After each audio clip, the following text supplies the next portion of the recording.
Aaron Field is with us today to talk about North Dakota's Leadership Academy. And man, we've got a treasure trove of leadership modules and YouTube videos, and now we're going to learn about the Leadership Academy. Aaron, let's do the test of the technology. Sure. Can you hear me, Ray? Got you coming through. A little bit louder now. Good. All right. And it looks like I'm able to control slides. The only thing I can't do is hear myself speak through the headset I've got on. Well, thanks everybody for sticking around. I've got the coveted 2 o'clock on Wednesday afternoon slot. I'm fairly new in this position. I've only been here for about 2 months. So forgive me if I repeat a few things that folks have already talked about or misspeak at all. Prior to this, I was teaching range management at Chadron State College in Western Nebraska. So I really appreciated Lisa's Prescribed Burden Association video. Thought I'd give an update on our efforts to support leadership development among SCD, soil conservation districts in North Dakota. I should also thank Cindy Pulse in Kansas for reaching out to me. I would have missed this meeting entirely if Cindy hadn't shot me an email and invited me to attend our regional meeting. I should also mention it's great to be moving into a leadership development focused position in a state where we've got such a strong group of employees in the Employees Association. You've heard from Rhonda and Sarah already over the past couple of days, and the more I learn about the work that they're doing, the happier I am. It just makes my life a lot easier. So it's been interesting to hear from folks around the country the last couple of days. North Dakota's got a somewhat unique structure, but I think that's true for every state. And many of the challenges and approaches that folks are working on elsewhere have been great to know about, and hopefully I can apply them here. I was intending to talk a little bit about geography and hydrology in North Dakota, but I'm gonna skip over that mostly. The main key factor here is we have a continental divide. So we've got watersheds flowing north into Canada, and we've got watersheds in the Missouri River. So anything that affects water in North Dakota is an international affair, as well as influences the rest of the country. North Dakota has 54 soil conservation districts in the state. Most but not all fall within county boundaries. We've got a couple that bridge counties. These are maintained as independent political subdivisions, which is similar to in other states. We have some degree of oversight from the North Dakota State Soil Conservation Committee, which I work with fairly closely.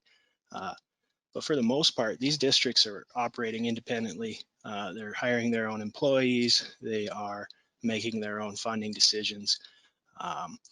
They are implementing conservation practices independently, which I think gives them a great deal of latitude as to what they're able to accomplish, but it also makes it fairly difficult to be a supervisor on those boards.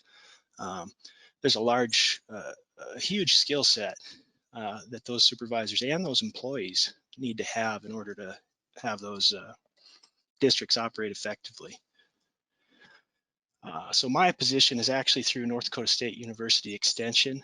I work with a group called our Leadership and Civic Engagement Group, which I think is fairly unique. A lot of these positions are typically found under agriculture, and having this position in leadership and civic engagement, I think, makes a lot of sense once we think about the challenges we've got in the state of North Dakota. This photo is from a cover crop demonstration at Cass County Soil Conservation District in the eastern part of the state. Our SCDs are well known for tree planting, and windbreaks are an important component of soil conservation in the state, but they're also very active in watershed-based management, in cover crop promotion, and one that I think is particularly important is youth education. We've got a lot of districts that do a lot of great work in youth education. So we've got some real positive things going on. We also have some challenges, and I tend to classify these kind of two different ways. One is resource challenges like we have pictured here. Wind and water erosion of soil, soil compaction, soil salinization. That picture, in full disclosure, is in Minnesota, but we could have found the same thing just a few miles west of there into the North Dakota border. We also have some nutrient concerns in our waterways. The picture on the right is some blue-green algae from North Dakota's Department of Environmental Quality.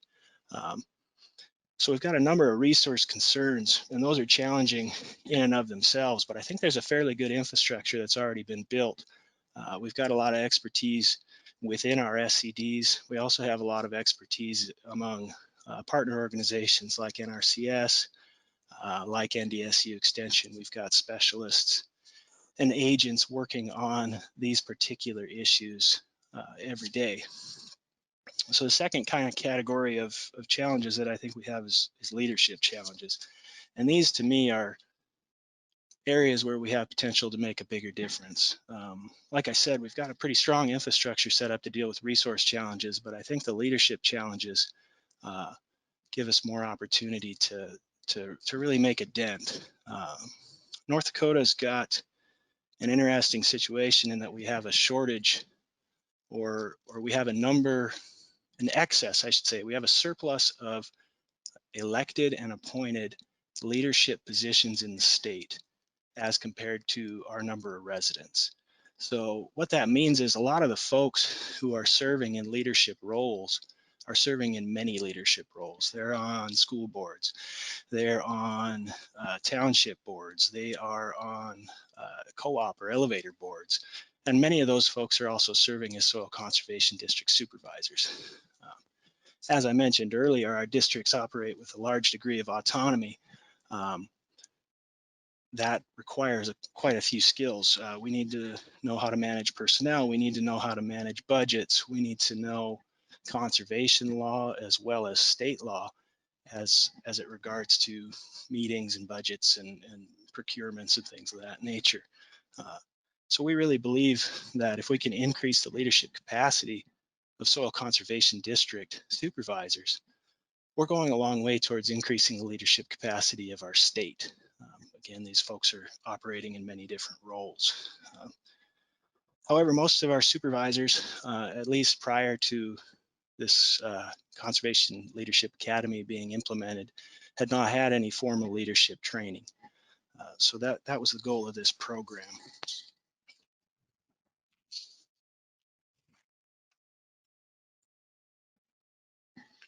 The North Dakota Soil and Water Conservation Leadership Academy is a locally delivered educational program, and it's designed to enhance participants' skills and abilities to lead community-based watershed conservation projects. These academies are primarily delivered by members of NDSU Extension's Leadership and Civic Engagement group. As well as we have some folks from North Dakota's Department of Environmental Quality who contribute as well.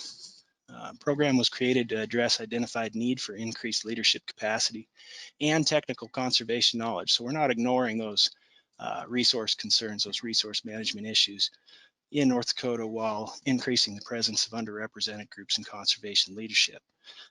Currently, these are a required training element for newly elected or appointed supervisors, and they're one option for fulfilling the annual training requirement for all supervisors. We also have a lot of SCD employees that attend this training, which I think is fantastic. We have NRCS employees who attend, as well as some others. I've been working to try and encourage more of our extension staff to attend. We've had some state legislators attend in the past, which is great. Now, I can't take any credit for the development of the program. Like I said, I've only been here a couple months. But as I look at it and I compare it to calls for professional development and identified core competencies for watershed management, one example of that would be in the North Central Region Water Networks report on successful watershed management in the Midwest, where they ask us to get to scale. I think this program was really designed with those core competencies in mind. Currently, we're offering the Academy as 1 or 2 day workshops at 2 different levels. Level 1 is geared towards participants' ability to lead watershed management projects, navigate conflict successfully, seek and act upon community input, facilitate effective discussions and meetings, and understand applied watershed hydrology. Level 2 is built to help participants perform team-based conservation planning, manage interpersonal relationships, market their services and successes, and build and maintain conservation partnerships. So there's we haven't set this up in such a way that level 1 is a prerequisite for level 2. We've had a few folks go directly into level 2. We've had a few that do both levels of training, but in either case, whichever level you attend, I think we're covering a lot of issues that are very important for a person who is serving in a leadership capacity in a soil conservation district, as well as, like I mentioned, some of these other leadership positions in the state. So since 2018, we've had 295 participants. We've present this across the state so folks don't have to travel too far to attend. We've had participants from 50 of our 54 soil conservation districts, including supervisors from 44 of our 54 districts. The comments that I've been able to see have been overwhelmingly positive. Participants self-identify as increasing their abilities and confidence to lead in both levels of the training.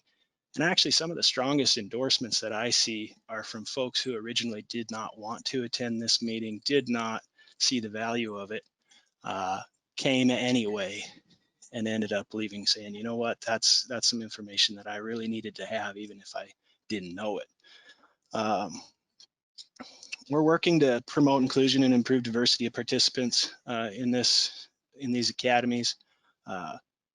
It's challenging. We've got fairly homogenous boards right now, and we're trying to demonstrate the value of adding diversity to the supervisor boards in many different ways. And one of those ways is in background. We really want to see these boards have folks with different skill sets.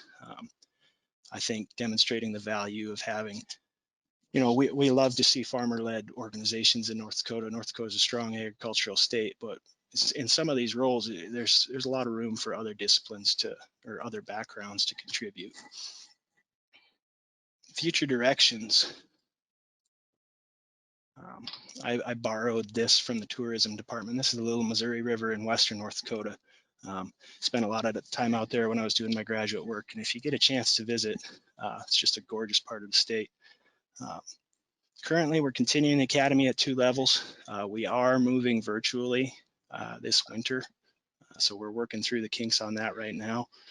We plan to pilot a level 3 training this winter, which will incorporate a few more of the technical conservation items, as well as some facilitated work specifically on a district's individual plan. I'm also working toward an academy specifically designed for county extension agents. We have some agents who have a great relationship with their local SCD, and we want to encourage more of that. We think it's a good potential for two-way learning, for great collaboration. We've been expanding our online training as well. We currently have about 8 online modules that are designed for SCD boards to watch together in a meeting and then discuss afterwards. I think there's room to expand that to a few more topics. But we don't want to replace our face-to-face training. We think there's a lot of collaboration that happens because of that.